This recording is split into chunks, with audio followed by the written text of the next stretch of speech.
President Obama said he is signing what he calls an imperfect spending bill because the federal government needs to keep functioning. But he says from now on, if an earmark has no legitimate public purpose, his government will seek to eliminate it.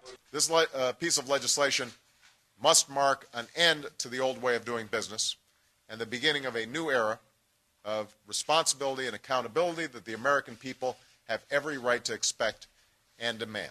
The $410 billion spending bill contains funds for about 8,000 special projects. Many involve infrastructure and are inserted by lawmakers for their home districts. Mr. Obama said Wednesday earmarks can be used to direct federal money to worthy projects.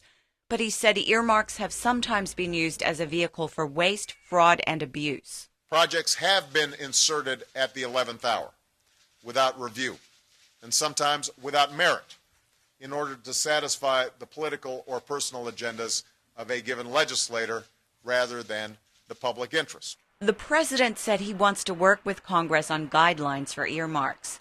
He said they should be open to public scrutiny, and spending must never be traded for political favors. Earmarks that go to private companies should be subject to competitive bidding like other federal contracts.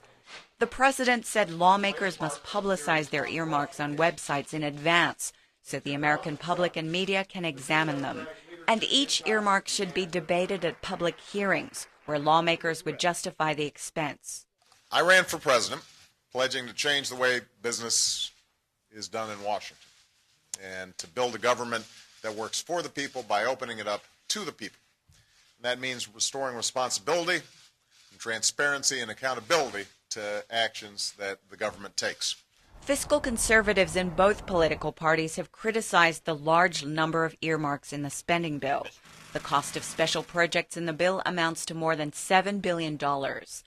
Leta Hongfincher, VOA News.